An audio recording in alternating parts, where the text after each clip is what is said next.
Abra sua Bíblia comigo, por favor, na segunda carta de Paulo a Timóteo, capítulo 4, versos 6 a 18. 2 Timóteo 4, a partir do verso 6.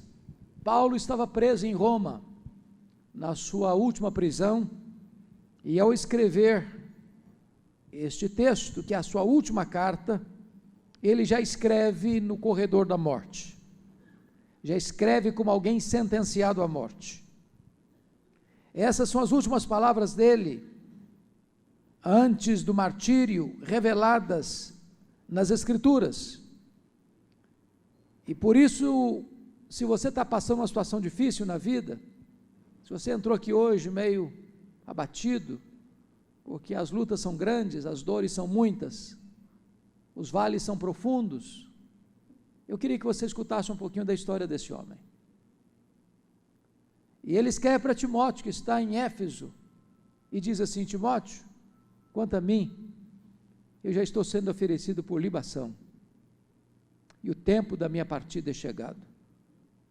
Combati o bom combate, completei a carreira, guardei a fé. Já agora a coroa da justiça me está guardada, a qual o Senhor reto juiz me dará naquele dia. E não apenas a mim, mas a todos quantos amam a sua vinda. Procura vir ter comigo depressa, porque Demas, tendo amado o presente século, me abandonou e se foi para Tessalônica. Crescente foi para a Galácia, Tito para a Dalmácia. Somente Lucas está comigo. Toma contigo Marcos e traze-o, pois me é útil para o ministério. Quanto a Tíquico, mandei-o até Éfeso. Quando vieres, traz a capa que deixou em Trode, na casa de Carpo, bem como os livros, especialmente os pergaminhos. Alexandre, o latoeiro, causou-me muitos males. O Senhor lhe dará a paga segundo as suas obras. Tu guarda-te também dele, porque resistiu fortemente às nossas palavras. Na minha primeira defesa, ninguém foi a meu favor. Antes todos me abandonaram. Que isto não lhe seja posto em conta. Mas o Senhor me assistiu e me revestiu de forças, para que por meu intermédio a pregação fosse plenamente cumprida e todos os gentios ouvissem, e fui libertado da boca do leão. O Senhor me livrará também de toda obra maligna, e me levará salvo para o seu reino celestial. A Ele, glória pelos séculos dos séculos. Amém. Amém. Todos vocês sabem que Paulo ficou preso em Roma 2 vezes. A primeira prisão nos anos 61, 62, a segunda prisão nos anos 66, 67. Na primeira prisão, Paulo foi preso, e quem estava por trás, orquestrando contra ele, eram os seus irmãos, os judeus. Na segunda prisão, quem estava maquinando contra ele era a pesada máquina do Império Romano. Na primeira prisão, ele tinha determinadas regalias, estava preso numa casa alugada. Na segunda prisão, ele foi jogado na masmorra úmida, fria, insalubre, a masmorra mamertina, de onde as pessoas saíam leprosas, ou para o martírio. Na primeira prisão, ele foi preso como um apóstolo, como um pregador do Evangelho. Na segunda prisão, ele foi preso como um malfeitor, como um bandido, como um criminoso, sendo acusado de ser o líder dos incendiários de Roma. Na primeira prisão, ele orou para sair e pediu oração para sair, e saiu. Na segunda prisão, ele nem sequer orou para sair, nem pediu oração para sair, porque já escreveu a carta, esta carta que estamos lendo, como alguém já sentenciado à morte, no corredor da morte, aguardando o dia da sua execução. Talvez até você pergunte, mas o que aconteceu com Paulo para ele ser preso a segunda vez? E bem, vocês sabem que uma tragédia acontece no Império Romano. no dia 17 de julho do ano 64, a mais rica, a mais populosa, a mais poderosa cidade do mundo, a chamada cidade eterna, Roma, capital do império, é incendiada. Mas não foi um incêndio casual, foi um incêndio que dura 7 noites e 6 dias, de 17 de julho a 24 de julho. Nero, o imperador de então, assistiu o espetáculo horrendo do alto da Torre de Mecenas. Quando o incêndio acabou, a cidade estava devastada. Dos 14 bairros de Roma, 10 foram destruídos. Curiosamente, os 4 bairros restantes, densamente povoados por judeus e cristãos, deram a Nero um álibi para botar a culpa do incêndio de Roma nos cristãos. Começa um verdadeiro massacre. Faltou madeira na época para fazer cruz, tamanha quantidade de crentes crucificados. Quando não tinha mais madeira, os crentes eram amarrados nos postes, cobertos de piche e queimados vivos para iluminar as noites de Roma. Um verdadeiro massacre. Nessas alturas, Paulo era o grande líder do cristianismo no Ocidente. E ele começa a ser procurado, caçado, até que botam a mão nele, possivelmente em Trode, na casa de Carpo. Não deu sequer para pegar seus objetos pessoais, sua capa, seus livros, seus pergaminhos. E agora ele é jogado nessa masmorra, de onde as pessoas só saíam ou leprosas ou para o martírio. Talvez você pergunte ainda, mas o que isso produziu na alma deste homem? Que circunstâncias foram essas que envolveram esse homem? Que reverberações teve isso na vida desse homem? E eu convido você a conferir algumas coisas. Primeiro, olhe comigo o capítulo 2, versículo 9. Ele diz assim para Timóteo: Timóteo, pelo Evangelho, eu estou sofrendo até algemas, como malfeitor. Pensem comigo nisso, irmãos.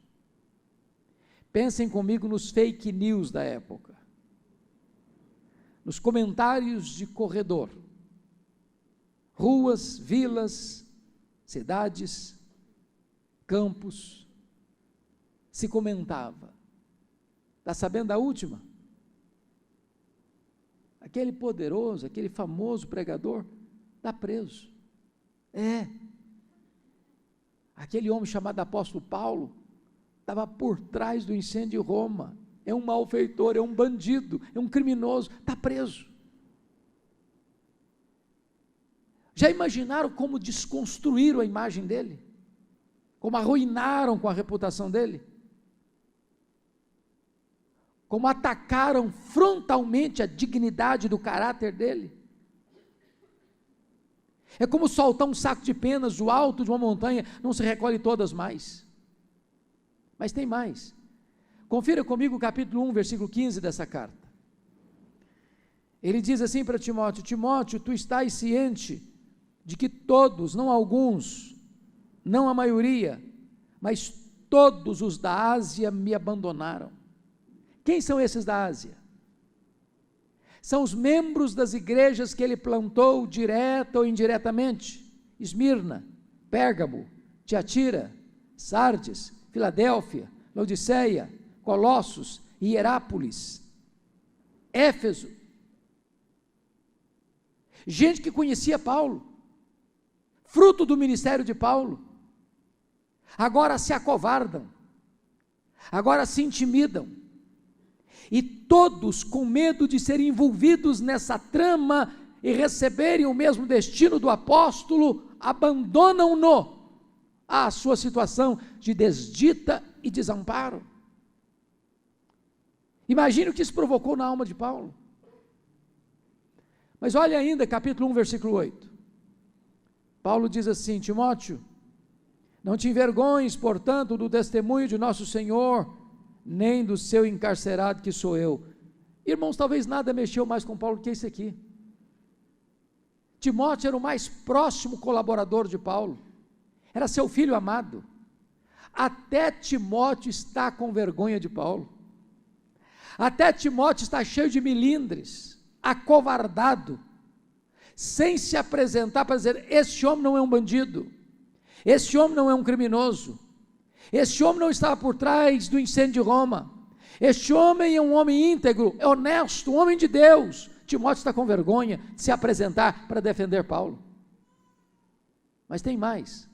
Confira comigo o capítulo 4, verso 16. Vocês sabem que até hoje, no mundo inteiro se estuda nas melhores escolas de direito, o chamado direito romano. Mesmo Paulo sendo acusado de um crime tão grave, coube-lhe o direito de defesa. Marcaram uma audiência, uma chamada primeira defesa, para que ele apresentasse testemunhas em seu favor. E olha o que está escrito no 4,16, na minha primeira defesa: ninguém foi a meu favor, antes todos me abandonaram. Quando Paulo vai para aquela audiência, ele vai na expectativa de que tantos irmãos, amigos, que o conheciam, fruto do seu ministério, estariam lá para defendê-lo. Quando ele chega na audiência, não tem ninguém. Mas não é porque o trânsito de Roma estava congestionado no dia, não. Eles se acovardaram e deixaram Paulo entregue à sua própria sorte. Qual o resultado? Capítulo 4, versículo 6. Paulo sai dessa audiência recebendo pena de morte. Paulo sai dessa audiência sentenciado à morte. E ele diz para Timóteo: Timóteo, o tempo da minha partida é chegado, já estou sendo oferecido por libação. Bom, se você pensa que você tem problema, talvez diante desse quadro os nossos problemas ficam menores. A grande questão é: o que um homem como esse, já velho, cheio de cicatrizes, pobre, abandonado, acusado injustamente, sentenciado à pena de morte sendo inocente, tem para dizer hoje, 17 de dezembro de 2019, para você e para mim? Que palavras esse homem tem agora para o seu coração, que pode abençoar sua vida e encorajar a sua vida e o seu coração? Eu gostaria de partilhar com vocês alguns princípios que Paulo nos ensina aqui para termos uma vida vitoriosa em Cristo Jesus. Primeiro princípio, olha comigo aí, por favor, versículo 9. Ele diz para Timóteo assim: Timóteo, procura vir ter comigo depressa. E o princípio é: quando a crise bater à porta da sua vida, tenha humildade de pedir ajuda. Não fique sozinho. Irmãos, a crise chega, e chega para todos. E quando a crise chega na nossa vida, a solidão é uma péssima companhia. Se gente precisa de Deus, gente precisa de gente. Todos nós, irmãos, precisamos de um amigo, pelo menos um amigo íntimo, para quem abrir o coração, para quem dividir as dores, com quem repartir as cargas pesadas. Todos nós precisamos de um ombro, na hora da aflição mais agônica, para quem dizer assim: corra para cá, eu preciso de você, venha ficar comigo. Uma das coisas mais dramáticas da realidade evangélica, não só brasileira, mas no mundo, é a quantidade de pastores que têm cometido suicídio na nossa geração.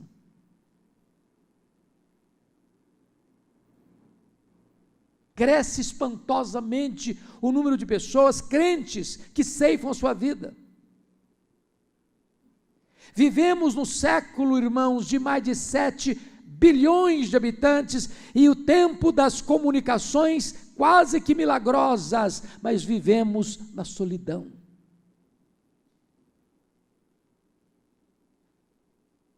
Não tem ninguém para quem abrir o coração.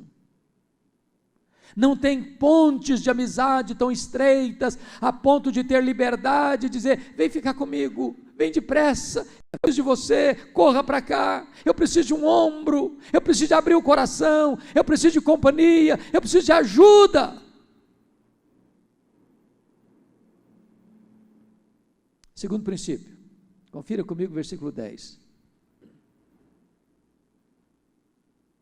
Porque Demas, tendo amado o presente século, me abandonou.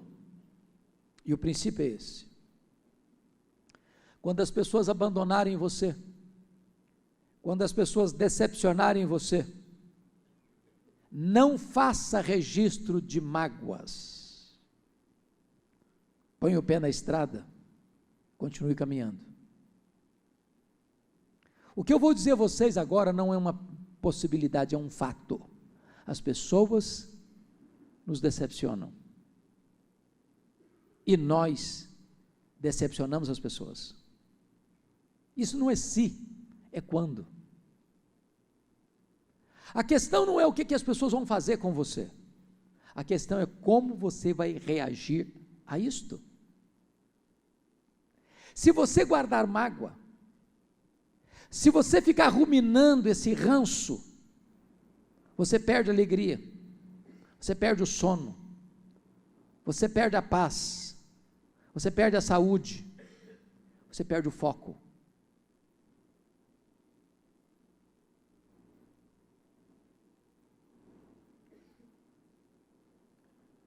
Eu li um livro que marcou muito a minha vida, um livro de Viktor Frankl, Em Busca de Sentido.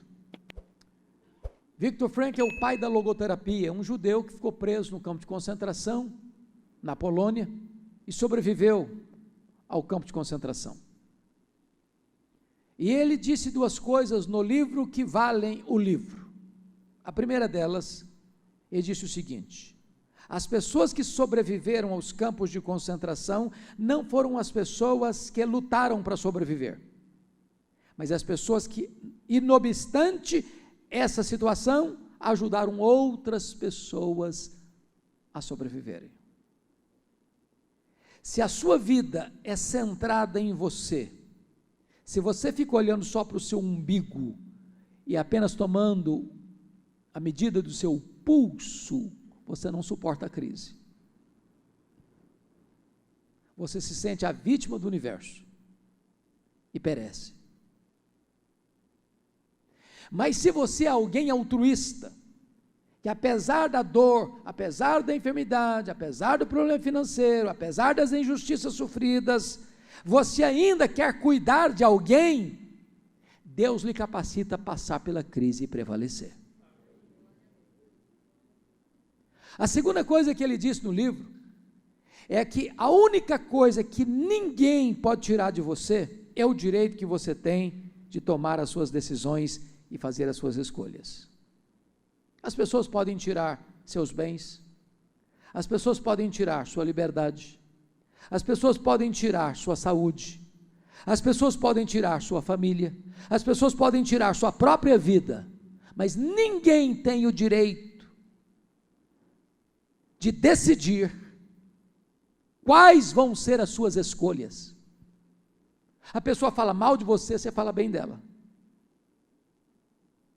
A pessoa amaldiçoa você, você abençoa ela. A pessoa persegue você, você ora por ela.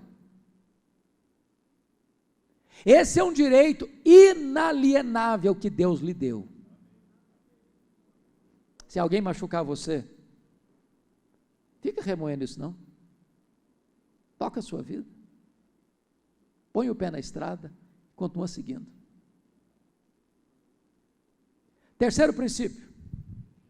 Confira comigo o versículo 11. Toma contigo Marcos e traze-o, pois me é útil para o ministério. Para você entender esse versículo 11, você tem que entender mais dois versículos da Bíblia.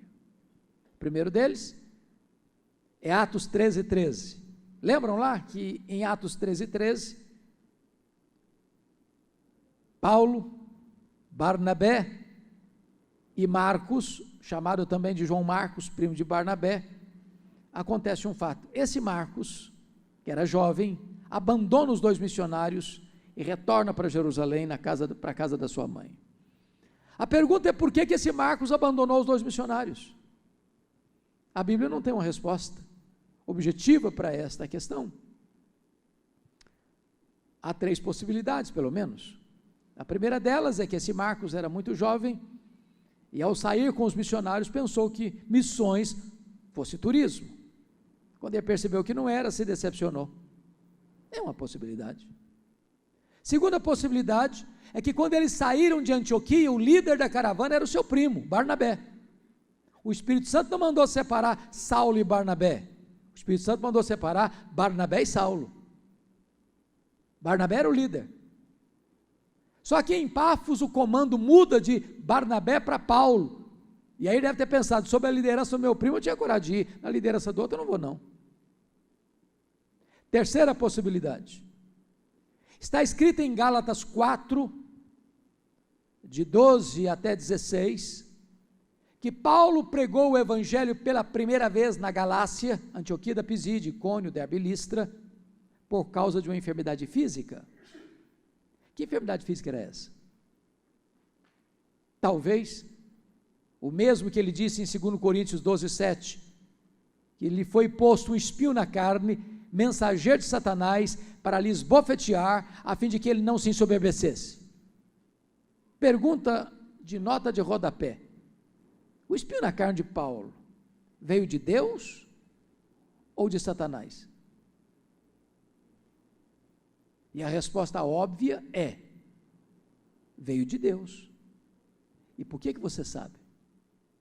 Por causa do propósito, para que ele não se ensoberbecesse. Se existe uma coisa que o diabo luta 24 horas por dia, é para fazer de você um balão, um pavão, cheio de soberba.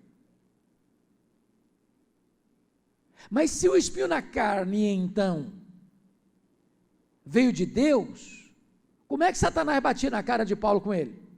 Porque esse é o papel de Satanás. Quando a providência de Deus é carrancuda na sua vida, você passa por lutas, enfermidade, problemas financeiros, problema no casamento, problema com os filhos, problema com os vizinhos, problema daqui, problema dacolá, situações adversas. Satanás se apresenta e diz assim: está vendo aí, você não é crente? Você não é dizimista? Se Deus gostasse de você mesmo, estava nessa não. Passando a ideia de que, se você é crente, você vive numa redoma de vidro, blindado. Não, Jesus nunca prometeu, nem para você nem para mim, que não teríamos aflições neste mundo. O que ele prometeu é estar conosco todos os dias, até a consumação dos séculos.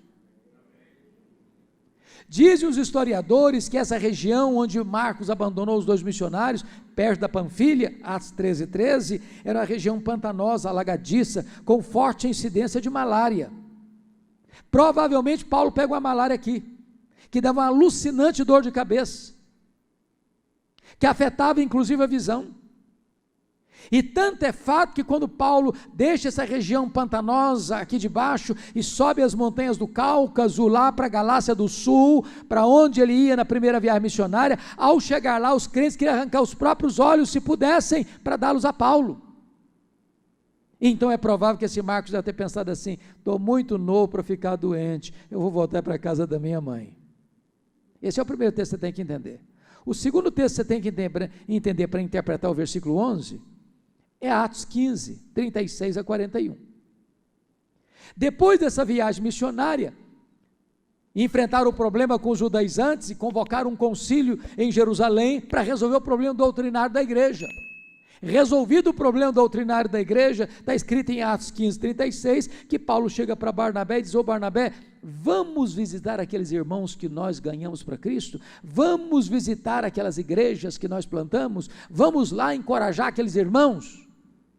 Diz o texto que Barnabé disse assim: sim, vamos, Paulo, eu gostaria de levar também o Marcos. Aí Paulo diz: eu não acho justo levarmos aquele que desde perto da Panfilha nos abandonou. Bom, é claro que o texto está colocado num tom muito polido, mas não foi bem assim que aconteceu não. Eu vou tentar parafrasear o que aconteceu. Eu acho que foi mais ou menos o seguinte: Paulo chega todo animado para Barnabé e diz: Barnabé, você viu que bênção? O concílio de Jerusalém tomou uma decisão tão sábia, tão boa, tão certa. A decisão, Barnabé, foi comunicada às igrejas. O caminho está aberto agora para a gente voltar, Barnabé. Vamos lá, Barnabé. Vamos sim, Paulo. Só um detalhe: você lembra do meu primo? É claro, né, Barnabé, que eu lembro do seu primo. Sabia, Paulo? Ele está querendo ir com a gente. Paulo fechou a cara. Você está de brincadeira, né, Barnabé? Não, ele quer ir com a gente, sim. Pois é, Barnabé, comigo esse rapaz não vai, não. Ô Paulo, mas ele cresceu, ele amadureceu, ele pensou melhor, agora vai dar certo. Comigo não vai, não, Barnabé. Não, Paulo, mas vamos dar uma chance para o rapaz, ele quer ir agora, ele vai ser uma benção. Comigo ele não vai, não, Barnabé. Ô Paulo, você está sendo intolerante, vamos levar o rapaz. Comigo ele não vai, Barnabé. Diz a Bíblia que houve tal desavença entre Paulo e Barnabé, por causa desse rapaz chamado Marcos, que os dois não caminharam juntos mais. Agora pense comigo, se não tivesse um Barnabé na vida do Marcos, você já foi descartado alguma vez? Você já se sentiu persona non grata alguma vez? As pessoas já brigaram, não para ficar com você, mas para despedir você?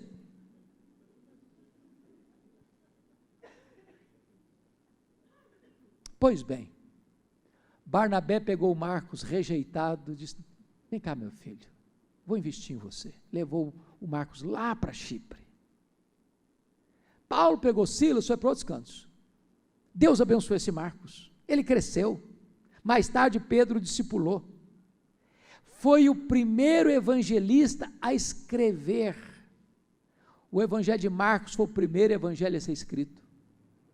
Paulo, por onde andou, foi uma bênção. Deus usou a vida dele de uma maneira gloriosa. Agora Paulo está preso, agora Paulo está no corredor da morte, agora Paulo está fazendo uma faxina na alma, fazendo uma revisão no seu coração, e ao escrever para Timóteo, lembrou do Marcos.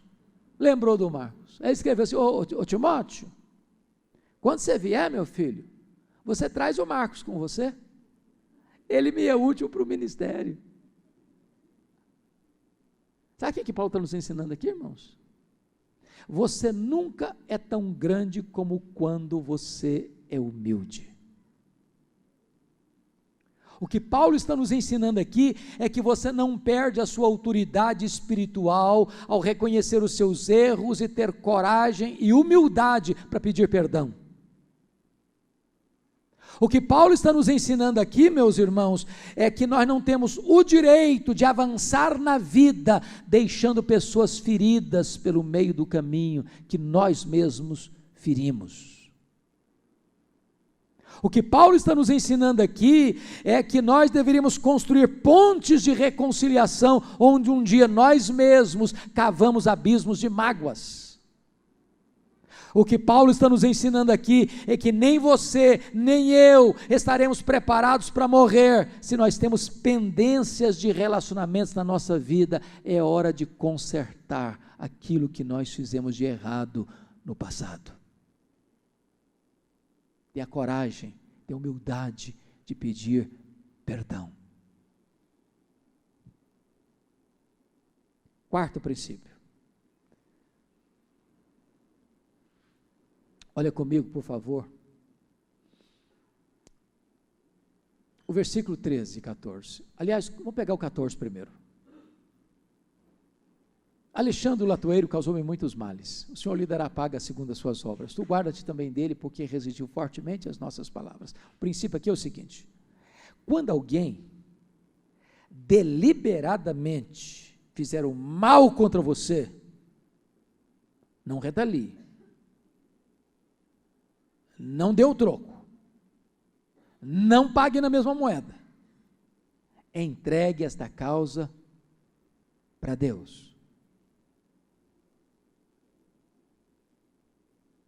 Esse Alexandre aqui, irmão, segundo alguns estudiosos, foi quem delatou o apóstolo Paulo, culminando na sua segunda prisão, no seu consequente martírio.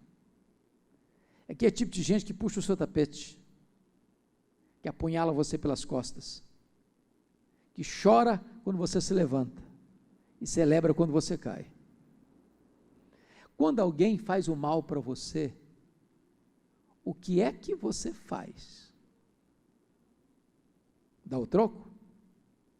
Paga na mesma moeda? Bom, é claro que você nem eu fazemos isso, né? A gente é crente, né? Ah, crente é uma benção. Crente nunca, nunca, nunca paga na mesma moeda, não é verdade?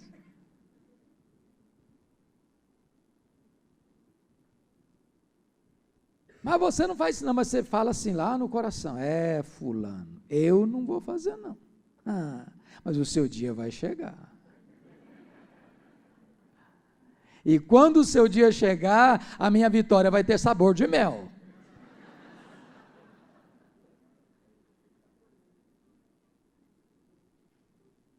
Irmãos amados, o nosso papel não é pagar na mesma moeda. O nosso papel não é pagar o mal com o mal. O nosso papel é perdoar e pagar o mal com o bem.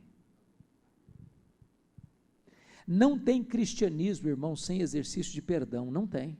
Sabe por quê? Toda pessoa que entrar no céu é uma pessoa perdoada. Ninguém vai entrar no céu sem ser perdoado. E quem foi perdoado não pode sonegar perdão. Aí você pode dizer, pastor, o senhor está falando isso porque o senhor não sabe o que eu passei. Se eu contar o que eu passei, o senhor vai me dar razão. Esse caso não tem jeito. Não dá não. Difícil demais. Sabe o que a Bíblia ensina? Que você deve perdoar assim como Deus em Cristo perdoou você. Sabe qual é a pessoa mais complicada do mundo, gente? É aquela pessoa que você vê diante do espelho. Essa é a pior pessoa do mundo. Sabe o que aconteceu com essa pessoa que você vê diante do espelho? Deus perdoou completamente, eternamente. E essa pessoa que você vê diante do espelho, Deus diz assim, agora você perdoa também. Do mesmo jeito que eu perdoei você, perdoa para frente. Então, se nessa noite você está ainda com o coração amargurado, meio chateadão, tem uma semana, tem um mês que você não fala com a pessoa, se a pessoa entrar aqui na igreja, senta lá daquele lado, você faz questão de sentar lá do lado de cá, acerta isso,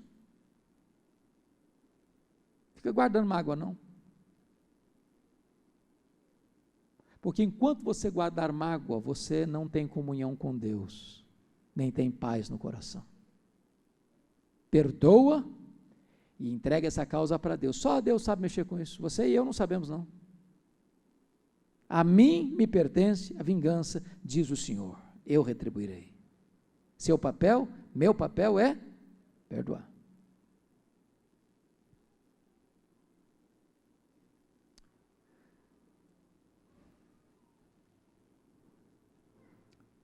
Eu vou dar mais dois princípios para vocês, para fechar.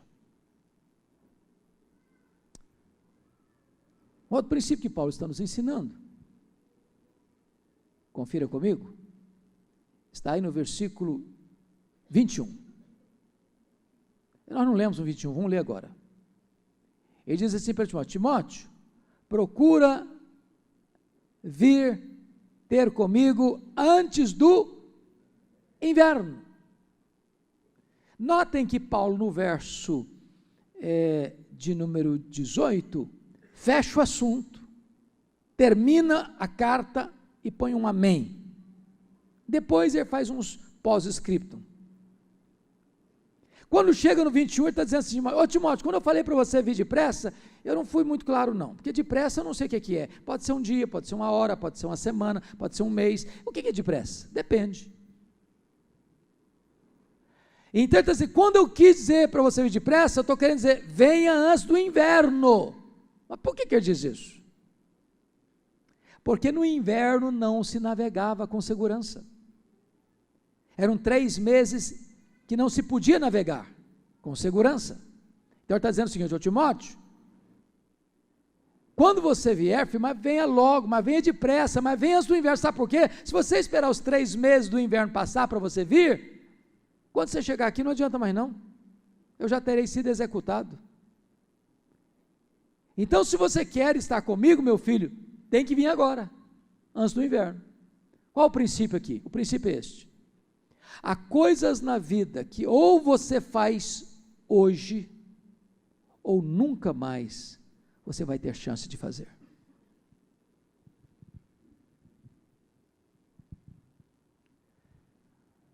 Se você tem que dar uma palavra de encorajamento para alguém, dê hoje. Se você tem que visitar alguém que está precisando de ajuda, faça logo. Se você tem que ter aquela conversa para resolver aquelas pendências, faça hoje. Se você tem que enfiar a mão no bolso e dar uma oferta para alguém que está precisando, dê hoje. Amanhã pode ser tarde.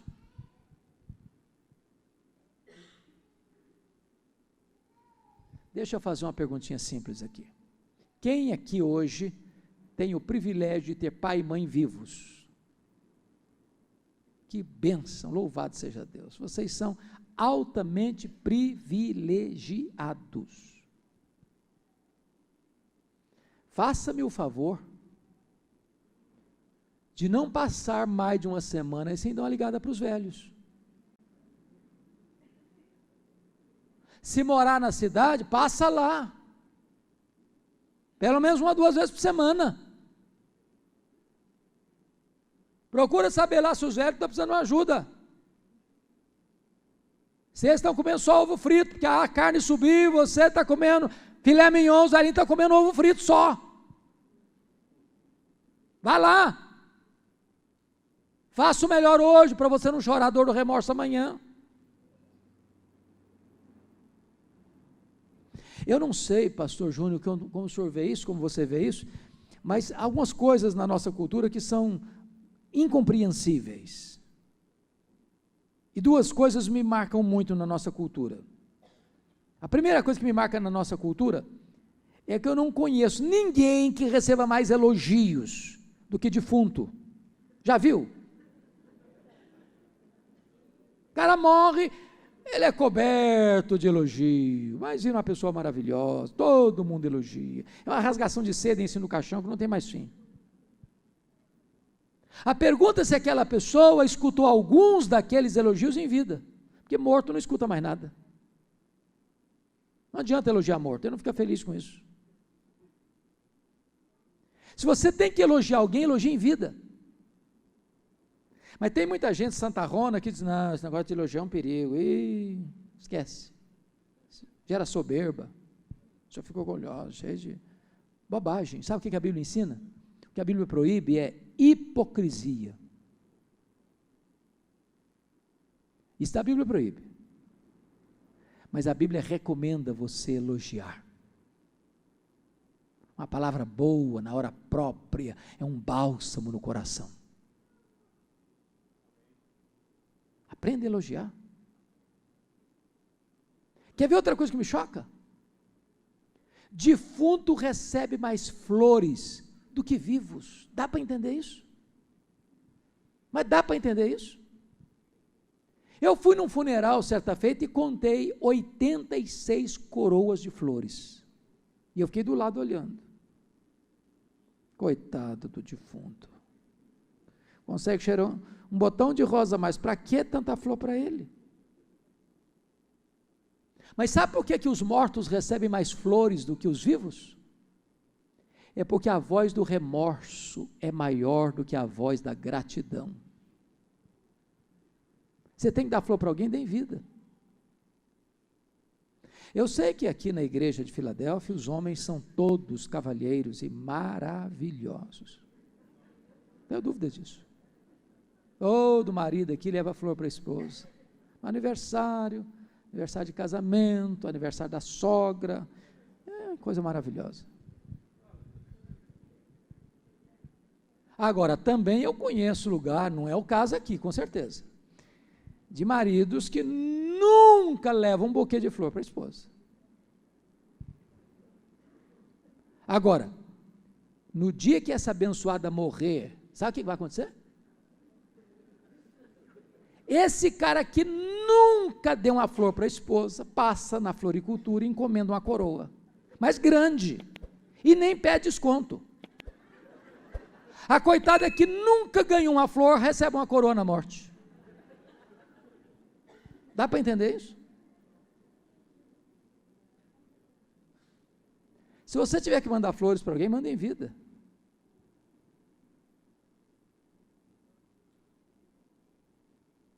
Não deixa para depois, não. O que você tiver que fazer, faça hoje, porque amanhã pode ser tarde demais. Mas vou fechar com o último princípio. Olha o versículo 18 comigo, parte B do versículo. Ele termina assim: a Ele, ao Senhor Jesus, glória pelos séculos dos séculos. E o princípio é: a melhor maneira de você fechar as cortinas da vida é dando a Jesus toda a glória.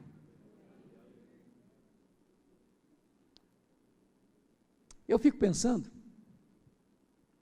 que esse dia da execução de Paulo chegou. Não deve ser simples, né, irmãos? Contagem regressiva. Vai ser hoje. Será que vai ser? Talvez amanhã. Quem sabe na semana que vem. Coração sobressaltado. Ele não é uma máquina, ele é um homem. Ele não é um super crente, ele é um crente. Até que chega o dia. Ele escuta uma voz cavernosa, embocando-se para dentro daquele buraco mal cheiroso e escuro, gritando pelo seu nome. Ele é arrancado dali e levado ao local de execução, e ele era o preso mais famoso de Roma, porque é acusado do crime mais grave de Roma. E penso que enquanto ele está sendo levado, ele deve estar pensando o que escreveu para Timóteo, dizendo o seguinte: valeu a pena. Valeu a pena. Estou pobre, estou velho, estou cheio de cicatrizes, estou abandonado, fui acusado injustamente, fui condenado, mas valeu a pena. Valeu a pena, primeiro, porque eu combati o bom combate. Que verdade bonita. A gente, quando é mais jovem, a gente entra em cada briga desnecessária, briga até com a sombra. Quando a gente fica mais velho, a gente começa a selecionar um pouco mais. Se a briga for boa, se o combate for bom, combata-o, mas não entre em combate que não vale a pena, não. Tem dividendo nenhum para o reino de Deus, só uma feira de vaidades, aí não vale a pena. Mas se o combate é bom, combata-o até o fim. Ele diz: eu guardei a carreira, eu completei a carreira, valeu a pena, eu completei a carreira. Quando ele está se despedindo dos presbíteros de Éfeso, lá no Porto de Mileto, ele diz para eles assim: ô meus irmãos, em nada eu considero a vida preciosa para mim mesmo, conquanto que eu complete a minha carreira, e o ministério que eu recebi do Senhor Jesus, para testemunhar o evangelho da graça de Deus. Completar a carreira lá era um alvo de vida, agora que a carreira está completada, é um testemunho de vida. Eu guardei a fé, valeu a pena, eu guardei a fé, eu naveguei por mares revoltos de dúvidas e até de muitas heresias que atacaram as igrejas, mas Deus me manteve íntegro doutrinariamente e eu guardei a fé, valeu a pena. Talvez ele se lembrasse do que escreveu para Timóteo, enquanto caminhava para o local de execução, de Timóteo: Roma vai me matar, mas sabe, Timóteo, pensando melhor, eu que vou me entregar, Não vou me entregar para Roma, não, vou me entregar para Deus como oferta, sacrifício e libação ao Senhor. E tem outra, Timóteo, vou morrer também não, eu vou é partir. A palavra partida é um eufemismo para a morte, e essa palavra no grego tinha 3 significados. Primeiro, morrer, à luz de Apocalipse 14:13, é descansar das suas fadigas. Ô irmãos, quanto sofrimento nessa vida, não? Quantos irmãos nossos queridos num leito de hospital, fazendo quimioterapia, radioterapia, às vezes surrado pela doença, pele e osso, lutando bravamente, tomando morfina, balão de oxigênio. Aí chega um momento que Jesus diz assim: filho, chega, vou tirar esse fardo das suas costas, vou te dar um alívio, nunca mais dor, nunca mais choro, nunca mais falta de ar, nunca mais, nunca mais. Você agora vai entrar no descanso do seu Senhor, e você morrer para um crente. Segundo, a palavra partida no grego significava desatar um bote, para atravessar para o outro lado do rio. Sabe o que é morrer para um crente? É fazer a última viagem rumo à pátria celestial. Terceiro, a palavra partida no grego traz a ideia de você afrouxar as estacas de uma barraca, levantar acampamento e ir para sua casa permanente. Sabe o que é morrer para um crente? É mudar de endereço, é ir para a casa do Pai. Paulo não está com medo de morrer, porque sabe em quem tem crido e sabe para onde está indo. Ele está caminhando para o local da execução. Quando ele deve estar lembrando o que escreveu para Timóteo: ô Timóteo, Nero me considerou culpado, mas sabe, Timóteo, eu não me importo com isso não. O que vale mesmo, Timóteo, é que o reto juiz, diante de quem eu e todos vão comparecer, já me justificou, não tem mais pecado, não tem mais culpa, toda a lei foi satisfeita, toda a justiça foi satisfeita, já não pesa nenhuma condenação mais sobre mim. Então, Timóteo, eu não estou indo para o cadafalso não, eu estou indo receber a coroa da justiça. E por isso, mesmo sendo levado para o martírio, as últimas palavras deste homem, antes de dizer o amém final da vida, foram estas: a Ele, glória pelos séculos dos séculos. E ao dizer isso, fecha as cortinas da vida, entrega-se ao seu Senhor e é recebido na glória. Que Deus nos encoraje, irmãos. Eu sei que você passa por lutas, eu também. Mas Deus é poderoso para nos sustentar. Deus é poderoso para nos consolar. Deus é poderoso para nos dar sustentação emocional e espiritual, ainda que o mundo inteiro transtorne-se e o mundo inteiro se volte contra nós. Se Deus está conosco, tudo podemos. Na minha primeira defesa, ninguém foi a meu favor, mas o Senhor me assistiu e me revestiu de forças. É isso que Deus pode e quer fazer na sua vida, nesta noite, neste lugar. Curva sua fronte, vamos orar. Rendemos-te graças, ó Deus amado, pela tua preciosa palavra. Rogamos-te que tu abençoes o teu povo, que tu consoles o teu povo, que tu tragas o bálsamo de Gileade e passe mel na boca do teu povo, que tu refrigeres a alma do teu povo, e que aquele que entrou aqui triste, abatido, cansado, fatigado, encontre em Jesus Cristo o manancial da vida plena, da vida abundante. Aquele que entrou aqui, meu Deus, machucado pela vida, possa espremer o pus da ferida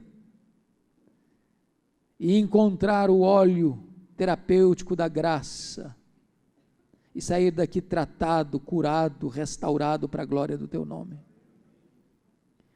Que aquele que entrou aqui enfermo, Senhor, doente, do corpo, da alma, das emoções, encontre em Jesus Cristo uma fonte inesgotável de cura, alívio e restauração. Que aquele que entrou aqui, meu Deus, confuso acerca da vida, sem saber que caminho seguir, que agora, nesta noite, se renda aos pés do Senhor Jesus Cristo e encontre nele salvação, perdão e vida eterna. Ah, Senhor, visita a tua igreja, anima, alegra e reaviva a tua igreja para a glória do teu nome. A ti rendemos a honra, a ti rendemos a glória, a ti rendemos o louvor agora e pelos séculos eternos. Aleluia. Amém.